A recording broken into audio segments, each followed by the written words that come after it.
नमस्कार दोस्तों, हमारे YouTube चैनल पे आप लोगों का स्वागत है। दोस्तों, हम पढ़ रहे थे क्लास 6 की ज्योग्राफी। हमने 7 चैप्टर जो है वो कंप्लीट कर लिए हैं। आज हम पढ़ने वाले हैं क्लास 6 का चैप्टर नंबर 8। इसका नाम है जलवायु, वनस्पति और वन्य प्राणी। तो दोस्तों, जलवायु, वनस्पति और वन्य प्राणी के बारे में जानने से पहले हम पिछली क्लास की बात कर लेते हैं कि हमने पिछली क्लास में क्या पढ़ा था। तो हमने पढ़े थे अयनांत, यानी कि शीत अयनांत और ग्रीष्म अयनांत। ये क्या होते हैं? हमने बात करी थी कि जब सूर्य कर्क रेखा के ऊपर चमकता है तो इसको ग्रीष्म अयनांत बोला जाता है, और ये कंडीशन होती है जून में। ये कंडीशन होती है जून के अंदर, तो इसको बोला जाता है जून अयनांत। और ये कब होती है? तो ये होती है दिसंबर के आसपास। ये होती है दिसंबर में, तो इसको दिसंबर अयनांत भी बोला जाता है। और जब सूर्य की किरणें विषुवत रेखा के ऊपर पड़ती हैं तो इस कंडीशन को बोलते हैं विषुव। अब दोस्तों, जब दिसंबर में सूर्य की किरणें कहाँ पड़ेंगी? मकर रेखा के ऊपर, तो भारत में क्या रहेंगी? सर्दियाँ रहती हैं। क्योंकि जो भारत है ना, वो भारत है उत्तरी पूर्वी गोलार्ध में। भारत कहाँ है? उत्तरी पूर्वी गोलार्ध में। अब जब सूर्य कहाँ चमकता है? जब सूर्य कर्क रेखा के ऊपर चमकता है तो भारत में क्या रहेंगी? गर्मियाँ पड़ेंगी। तो दोस्तों, भारत में से कर्क रेखा जाती है। इसी की हम बात करने से पहले एक बार यहाँ देख लेते हैं कि जब सूर्य की किरणें कर्क रेखा के ऊपर पड़ती हैं, 23.5 डिग्री के ऊपर पड़ती हैं, तो क्या रहती है? यहाँ पे गर्मियाँ स्टार्ट हो जाती हैं। ठीक है। और जब मकर रेखा के ऊपर पड़ती हैं तो कर्क रेखा के ऊपर सर्दी स्टार्ट हो जाएंगी। तो इस अयनांत को जानने के बाद हम भारत में मौसम और जलवायु को आसानी से समझ जाएंगे। हमने जब अयनांतों की बात करी थी तो अयनांतों को पढ़ने से पहले हमने बात करी थी कि मौसम कैसे बदलते हैं। तो मौसम किस प्रकार बदलते हैं? अयनांतों के कारण ही भारत में या पूरे विश्व में मौसम बदलते हैं। यदि आपको मौसम कैसे बदलते हैं तो ये पृथ्वी सूर्य की चारों तरफ चक्कर लगाती है, इसके कारण नहीं बदलते। पृथ्वी अपने अक्ष के ऊपर ही चक्कर लगाती है। पृथ्वी अपने अक्ष के ऊपर ही चक्कर लगाती है, इसी कारण भारत में या पूरे विश्व में क्या होते हैं? मौसम परिवर्तन होते हैं। और ये हमने 3 अयनांतों के बारे में जाना था। इसी के कारण मौसम परिवर्तन होते हैं। इसके बाद हम जानने की कोशिश करेंगे। यहाँ तक दोस्तों आपको मेरे ख्याल से समझ आ गया। अब दोस्तों हम बात करते हैं मौसम और जलवायु की, कि मौसम और जलवायु क्या होते हैं। तो दोस्तों, भारत में क्या जारी है? कर्क रेखा। भारत में 8 राज्यों से होकर क्या जाती है? कर्क रेखा। जब सूर्य है, ये सूर्य मान लो, और सूर्य अब कहाँ चमक रहा है? कर्क रेखा के ऊपर। ठीक है, सूर्य कहाँ चमक रहा है? कर्क रेखा के ऊपर। तो कहने का तात्पर्य ये है, यहाँ पे क्या पड़ेंगी? गर्मियाँ पड़ेंगी, सामान्य सी बात है। तो इस टाइम पे भारत में ग्रीष्म ऋतु स्टार्ट हो जाती है, और पूरे उत्तर भारत में क्या चलने लग जाती हैं? लू, जिनको गर्म हवाएं भी बोला जाता है। और ये कंडीशन कब होती है? मई और जून में। ठीक है दोस्तों, तो ये प्रैक्टिकल नॉलेज आपको होना ज़रूरी था। इसके बाद में हम चलते हैं मौसम और जलवायु के बारे में, वेदर एंड क्लाइमेट। तो दोस्तों, भारत के रेफरेंस में हम पढ़ने वाले हैं जलवायु को। तो मौसम क्या होता है? पहले मौसम, तो हमने बात करी थी कि पृथ्वी जो है अपने अक्ष के ऊपर क्या करती है? घूर्णन करती है। अब ये घूर्णन करने की जो इसकी क्रिया है, इसी के कारण क्या होते हैं? मौसम बदलते हैं। तो हम इसको बोल सकते हैं कि वायुमंडल में दिन प्रतिदिन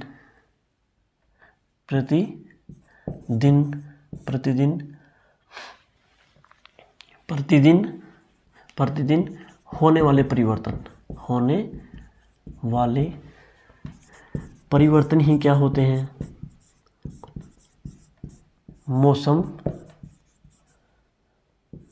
मौसम कहलाता है। देखिए दोस्तों,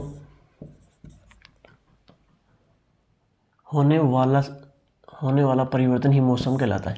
देखिए दोस्तों, हमारे 24 घंटों में दिन में जैसे सुबह उठते ही ठंड पड़ती है और शाम को जाते जाते आपको थोड़ा सा गर्म का एहसास होता है। तो ये क्या है, प्रतिदिन इसमें भी क्या हो रहा है, मौसम परिवर्तन होता है। तो ये वायुमंडल में हवाओं का कितना टेम्परेचर है, हवा में क्या है, कितनी आर्द्रता है, इसी के आधार पर मौसम परिवर्तन होता है। तो वायुमंडल में रूटीन का काम है कि इसमें परिवर्तन होगा और इसको क्या कहते हैं, मौसम। मौसम दोस्तों जो शब्द है मौसम, मौसम शब्द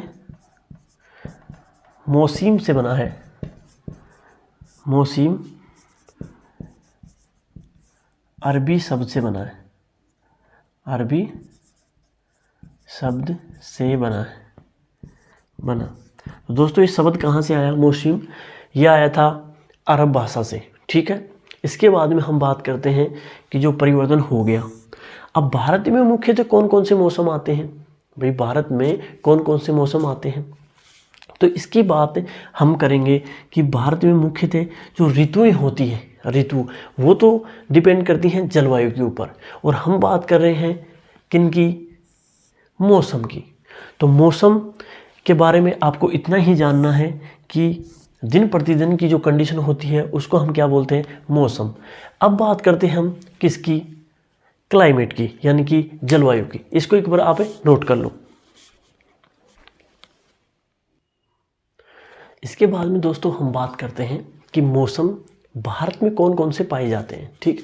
तो सबसे पहले हम ये जानने की कोशिश करते हैं कि जो मौसम होता है वो वायुमंडल की क्षणिक अवस्था होती है, यानी कि मौसम सुबह कुछ और हो सकता है, शाम को बदल सकता है, यानी कि सुबह उठते ही बदल सकता है, दूसरे दिन बदल सकता है। तो ये दिन प्रतिदिन की घटना होती है मौसम, ठीक है। तो ये वायुमंडल की क्या है, क्षणिक, यानी कि छोटी सी अवस्था है। ऐसा नहीं है कि 2-3 साल तक एक ही मौसम रहेगा, तो ये एक क्षणिक अवस्था है। तीसरी चीज़, मौसम जो है किसके ऊपर आधारित है, तापमान, वर्षा और सूर्यताप। जैसे टेम्परेचर से हम पता कर लेंगे कि यहाँ पे जो मौसम है कौन सा रहने वाला है। जैसे 40-50 डिग्री है, जैसे पश्चिमी राजस्थान में यहाँ पे 40 डिग्री सेल्सियस टेम्परेचर रहता है, तो हमें पता लग जाता है कि यहाँ पे मौसम कैसा है, ग्रीष्म है, गर्मियाँ पड़ रही हैं यहाँ पे। और जैसे यहाँ पे ठंड पड़ती रहती है, यहाँ पे जैसे -3 डिग्री चला जाता है Celsius, 20 degree 25 degree Celsius minus में चला जाता है। तो उसको हम कैसे मापते हैं, तापमान से, कि यहाँ पे ठंड पड़ रही है और यहाँ पे गर्मी। तो तापमान जो है वो मौसम को बताता है। दूसरी चीज़ वर्षा, जैसे जहाँ पे अधिक वर्षा होगी वहाँ पे टेम्परेचर क्या रहेगा, डाउन रहेगा, तो वहाँ का जो मौसम है वो भी क्या रहेगा, अच्छा रहेगा। जहाँ पे बारिश नहीं होती है तो वहाँ का टेम्परेचर हाई रहेगा और हमें पता लग जाता है कि गर्मियाँ ही पड़ेंगी। तीसरी चीज़ है सूर्यताप। जैसे सूर्यताप हमने जस्ट इससे पहले बात करी थी कि उत्तर अयनांत और दक्षिणी अयनांत। तो ये क्या होते हैं कि जब सूर्य की किरणें जिस रेखा के ऊपर अधिक पड़ती हैं, सूर्य की रेखाएं जहाँ ज़्यादा पड़ेंगी वहाँ पे क्या रहेगा, टेम्परेचर ज़्यादा रहेगा। तो इससे भी, इन तीनों चीज़ों से हम पता कर सकते हैं कि किसी भी जगह का मौसम जो है वो कैसे रहने वाला है, ठीक है। इसके बाद में बात करते हैं कि भारत में मुख्यतः 4 ऋतुएँ पाई जाती हैं। 4 ऋतुएँ कौन कौन सी हैं, तो पहला है ग्रीष्म ऋतु, गर्मी। भाई समर सीजन, समर सीजन में क्या होता है, ये कब होता है, मई से जून। मई से जून के मध्य भारत में क्या रहती हैं, गर्मियाँ पड़ती हैं, और इस टाइम पे सूर्य जो है कर्क रेखा के ऊपर चमकता है। उत्तर भारत में जो गर्म हवाएं चलती हैं उनको लू बोला जाता है। ये कंडीशन कब की होती है, मई और जून की। गर्मियाँ पड़ती हैं उत्तर भारत में तो पूरे भारत में गर्म हवाएं चलती हैं, खेतीबाड़ी भी कम होती है और कई बार अकाल पड़ने की भी संभावनाएं हो जाती हैं। तो ये कंडीशन है गर्मियों की। अब यहाँ पे टेम्परेचर जो है कई बार तो 40+ जो है टेम्परेचर चला जाता है, 40+ डिग्री सेल्सियस टेम्परेचर हो जाता है वहाँ पे, ठीक है। तो ये कंडीशन है गर्मियों की। इस टाइम पे हम खरीफ की फसल बोते हैं। जैसे गर्मियाँ ख़त्म होती जा रही हैं और उस टाइम पे हमने क्या कर दिया, भाई बाजरा वगैरह डाल देते हैं और मानसून का इंतज़ार करते हैं कि मानसून की बारिश होगी तो हमारी फसल अच्छी हो जाएगी। तो ये गर्मियों की कंडीशन होती है, कहाँ पे, पूरे भारत में। फिर बात कर रहे हैं भारत में शीत ऋतु कब आती है, तो दोस्तों ये होती है दिसंबर से फरवरी। जैसे गर्मियाँ गई, उसके बाद में क्या आएंगी, वर्षा पड़ेगी, वर्षा के बाद में शरद ऋतु, उसके बाद में आ जाएंगी सर्दियाँ। तो सर्दियाँ इस टाइम पे कहाँ पे आती हैं, जब सूर्य कहाँ चमक रहा होता है, मकर रेखा के ऊपर। सूर्य जब मकर रेखा के ऊपर चमकता है तो भारत में क्या आएंगी, सर्दियाँ आएंगी। सर्दियों के अंदर हम कौन सी फसल बोते हैं, रबी की फसल। सर्दियों के अंदर टेम्परेचर जो है वो तकरीबन 15 डिग्री सेल्सियस के करीब रहता है भारत में, ठीक है। उत्तर भारत में जो है वो सर्दियाँ भयंकर पड़ती हैं, जैसे जम्मू कश्मीर, उत्तराखंड और हिमाचल प्रदेश, यहाँ पे तो बर्फ़ पड़ना स्टार्ट हो जाती है सर्दियों में, ठीक है। तो ये कंडीशन होती है कब की, विंटर सीजन की, दिसंबर से फरवरी के मध्य ये होता है। इसके बाद में जो बात करें शरद ऋतु की, ऑटमन सीजन की, सितंबर से नवंबर के मध्य जो है ये सीजन चलता है। और इसमें क्या होता है, यानी वर्षा ऋतु, शीत ऋतु, ये जो है ग्रीष्म ऋतु की तुरंत बाद आती है वर्षा ऋतु, ठीक है। ये हम यहाँ पे उल्टा लिख दिया थोड़ा सा, तो एक बार ध्यान कर लेना आप। ये जैसे मानसून आ जाता है इंडिया के अंदर और फिर मानसून अच्छी बारिश करता है, उसके बाद में वापस लौटता है। तो लौटते हुए जो मानसून लौटने का जो टाइम है वो होता है कौन सा, शरद ऋतु का टाइम।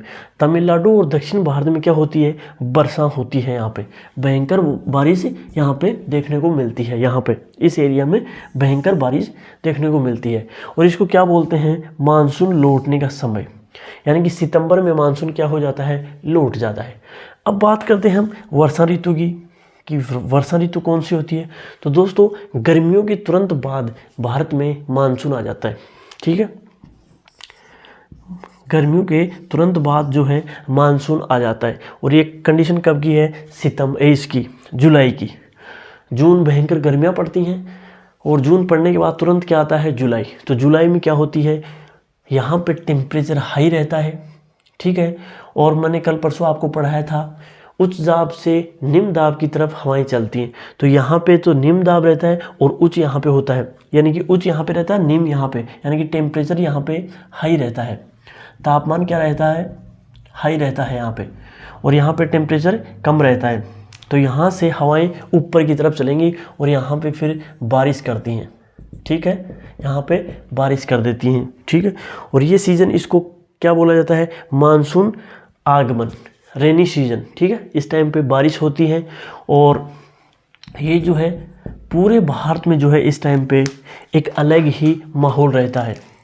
मानसून आने की जो प्रवृत्ति है भारत में, और जो पूरी भारतीय इकोनॉमी है वो मानसून के ऊपर ही निर्भर सी रहती है। भाई मानसून सीजन चल रहा है, काम वगैरह के ऊपर भी प्रभाव पड़ता है उसका। और लोग ऐसे भी, जैसे कृषि है, भारतीय कृषि, वो तो पूरी की तरह ही किसके ऊपर डिपेंड है, मानसून के ऊपर ही डिपेंड है, ठीक है।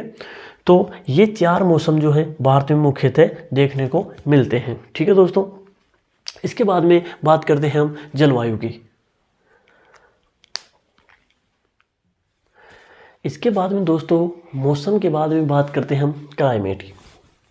अब दोस्तों क्लाइमेट क्या होती है, तो क्लाइमेट क्या है, मौसम क्या है, क्षणिक अवस्था, और क्लाइमेट क्या होती है, यानी कि लंबी अवस्था, ठीक है। वायुमंडल की जब लंबी अवस्था होती है तो उसको हम क्या बोलते हैं, उसको बोलते हैं हम जलवायु। जैसे अनेक वर्षों तक पाई जाने वाली मौसम की औसत दशा जलवायु कहलाती है। जैसे कई आदमी बोलते हैं भाई मेरे बैठाओ पानी कौन जचो, तो पानी नहीं जचने का क्या तात्पर्य है कि वहाँ की जो क्लाइमेट है, जलवायु है, हमारे क्या सूट नहीं हुई, ठीक है। तो वहाँ की जो क्या क्लाइमेट जो है हमारे सूट नहीं हो पाती, तो उसको जलवायु में ही इंक्लूड किया जाता है। फिर भारत की जलवायु कैसी है, भाई भारत है तो यहाँ की पूरे की जलवायु कैसी है, तो भारत की जलवायु जो है उष्ण कटिबंध में तो भारत आता है और यहाँ पे मानसून आता रहता है। तो हम इसको पूरे को क्या बोल देते हैं कि भारत की जो जलवायु है उष्ण कटिबंधीय मानसूनी जलवायु है। यानी कि भारत में सारों काम जो है वो क्या के ऊपर डिपेंड है, मानसून के ऊपर। मानसून आओगे तो खेती होगी, नहीं को नहीं हुआ, ठीक है। तो मानसूनी है तो कृषि भी किसके ऊपर आधारित है, कृषि आधारित है, मानसून के ऊपर आधारित है। अब कृषि सेक्टर जो है भारत में सबसे बड़ा है। जब मानसून अच्छा नहीं जाएगा, पर्याप्त वर्षा होने का तात्पर्य क्या है कि भाई अच्छी बारिश होती है तो हर सेक्टर के अंदर ग्रोथ देखने को मिलती है, ठीक है। और प्रचुर उत्पादन जो है, उत्पादन में वृद्धि, उत्पादन में वृद्धि भी देखने को मिलती है। तो पूरा जो भारतीय इकोनॉमिक सिस्टम है, सेक्टर है, वो किसके ऊपर डिपेंड है? मानसून के ऊपर। भाई अच्छी बारिश होगी, अच्छा उत्पादन होगा, किससे? मानसून से। मानसून से आएगा, अच्छी बारिश होगी तो उससे उत्पादन भी बढ़ता है। तो सारी जो इकोनॉमी है वो किसके ऊपर डिपेंड है? मानसून के ऊपर। और भारत की जलवायु जो है वो उष्णकटिबंधीय मानसूनी जलवायु है। अब इसके बाद में बात करते हैं कि जलवायु के कारक कौन से होते हैं। तो भाई जलवायु के कारक जो है वो मुख्य रूप से स्थिति, ऊंचाई और समुद्र से दूरी और उच्चावच, मुख्यतः 4 प्रकार के कारक हैं। अब कौन कौन से, इनको सबसे पहले देखते हैं स्थिति। अब जलवायु देखो, यहाँ पे भारत में जम्मू कश्मीर की जो स्थिति है, यहाँ पे क्या है? माउंटेन्स है, पर्वतीय क्षेत्र है यहाँ से लेके यहाँ तक। तो यहाँ पे स्थिति कैसी है? स्थिति कैसी है? यहाँ पे बर्फ़ पड़ती है। यहाँ पे क्या पड़ती है? बर्फ़ पड़ती है। तो तापमान क्या रहेगा? कम रहेगा। बर्फ़ पड़ेगी, ठंडा एरिया हो जाएगा। तो यहाँ की जलवायु जो है वो शीत होगी। बात करें वहीं पश्चिम क्षेत्र की स्थिति का बता रहे हैं हम, तो स्थिति यहाँ पे टेम्परेचर क्या रहता है? हाई रहता है, टेम्परेचर हाई रहता है। अब स्थिति की बात कर रहे हैं, यहाँ पे टेम्परेचर हाई रहेगा तो गर्मियाँ पड़ेंगी। वहीं कोस्टल रीजन की बात करें कि भाई ये क्या है? Coastal region. तो यहाँ पे जो है समुद्र की जो लहरें हैं वो हमेशा टेम्परेचर डाउन रखती हैं। तो यहाँ पे क्या? स्वास्थ्यवर्धक वायु रहती है, ठीक है। तो जलवायु कैसी रहेगी? अच्छी रहेगी, यानी कि मध्यम रहेगी, ना गर्म रहेगी ना ठंडी रहेगी। तो दोनों मिक्स टेम्परेचर यहाँ पे रहेगा, तो जलवायु अच्छी खासी रहेगी। वहीं बात करें मासिनराम की, यहाँ पे हमेशा ही बारिश होती रहती है। मेघालय के अंदर मासिनराम है, विश्व में सर्वाधिक बारिश वहीं होती है। यहाँ पे मौसिम राम, विश्व में सर्वाधिक बारिश, सर्वाधिक वर्षा होती है। तो यहाँ पे बारिश रहेगी तो यहाँ पे क्लाइमेट जो है, टेम्परेचर तो डाउन रहेगा ही, और यहाँ की जो क्लाइमेट है वो कैसी रहेगी? मानसूनी जलवायु, यानी कि वर्षा, यानी कि रेनी क्लाइमेट रहेगी। यहाँ पे हमेशा बारिश रहती है, कीचड़ वगैरह, मच्छर वगैरह, जीव जनावर ज़्यादा पनपते हैं। तो मेघालय की साइड आप जाओगे, माउंटेन्स जो रीजन है वहाँ पे, तो वहाँ पे क्या? थोड़ा सा पानी पानी रहता है हमेशा ही, तो वहाँ की कंडीशन अलग है। तो स्थिति जो है वो क्लाइमेट को निर्धारित करती है। हर जगह की अलग स्थिति है, वहाँ की क्लाइमेट अलग होगी।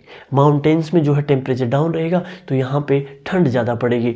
दक्षिण में आप देखोगे तो यहाँ पे मीडियम रहेगी, बीच में गर्मियाँ ज़्यादा पड़ती हैं तो यहाँ पे जो टेम्परेचर हाई रहता है, तो यहाँ की स्थिति के अकॉर्डिंग यहाँ पे जो है सर्दी और गर्मी दोनों देखने को मिलती है। वहीं दूसरी कंडीशन की बात करें ऊंचाई, समुद्र तल से किसी भी धरातल की ऊंचाई नापी जाती है। समुद्र से जितनी ऊंचाई होगी, किसी भी ऊंचाई पे जाने पे टेम्परेचर क्या हो जाता है? गिर जाता है, यानी कि तापमान ऊंचाई के साथ घटता है।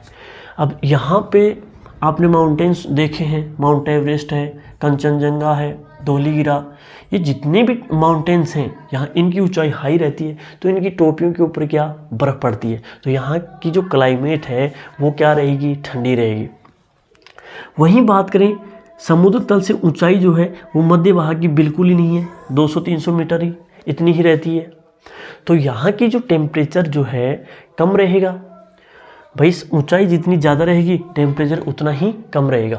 भाई पहाड़ों में बर्फ़ क्यों पड़ती है? क्योंकि ऊंचाई ज़्यादा है और ऊंचाई के साथ तापमान में कमी देखने को मिलती है। वहीं मरुस्थल की समुद्र तल से ऊंचाई बिल्कुल ही नहीं है तो यहाँ पे टेम्परेचर हाई रहता है और जो क्लाइमेट है वो गर्म रहती है।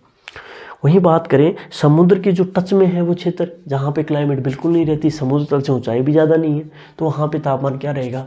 डाउन रहेगा। तीसरी समुद्र से दूरी। अब देखो समुद्र से जितनी दूरी पे चीज़ें हैं उतनी ही यहाँ पे गर्मी रहेगी और यहाँ पे मीडियम टेम्परेचर रहेगा।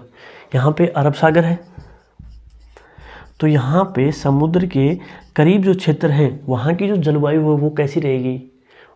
उपोष्ण रहेगी, यानी कि ना तो ज़्यादा शीत और ना ही ज़्यादा ठंडी, स्वास्थ्यवर्धक जलवायु या क्लाइमेट जो है वहाँ की देखने को मिलती है। जैसे मुंबई है और कोलकाता है, यहाँ का टेम्परेचर क्या है, सामान्य रहता है। चेन्नई का, तो यहाँ पे ज़्यादा गर्मियाँ पड़ती नहीं है, ठीक है, मीडियम टेम्परेचर हमेशा देखने को मिलता है। वहीं बात करें हम यहाँ की जैसलमेर की बात करें या बात करें यूपी में कानपुर की, तो समुद्र तल से इनकी क्या है, दूरी ज़्यादा है। तो दूरी ज़्यादा है तो वहाँ पे क्लाइमेट जो है वो गर्म रहेगी, ऑटोमेटिक ही है। वहीं बात करें ऊंचाई की, बात कर ली तो ऊंचाई पे यहाँ पे द्रास सेक्टर है, वहाँ पे माइनस में टेम्परेचर रहता है। तो उसका क्या कारण है, ऊंचाई। वहीं समुद्र तल से दूरी भी है। वहीं लद्दाख है, तो लद्दाख में मरुस्थल भी है, ठीक है, शीत मरुस्थल जो है। तो वहाँ पे कारण क्या है, वहाँ की क्लाइमेट कैसी रहेगी, समुद्र से दूरी होने के कारण जो है वहाँ का टेम्परेचर जो है हाई रहता है, और समुद्र के जो पास हैं वहाँ पे टेम्परेचर कम रहेगा। उच्चावच, यानी कि वही ऊंचाई और नीचाई, ये ऊंचाई से ही संबंधित है। उच्चावच क्या होते हैं, ऊंचा और नीचा भाग, ठीक है। तो जो भाग ऊंचे हैं वहाँ की क्लाइमेट क्या रहेगी, ठंडी, और जो भाग नीचे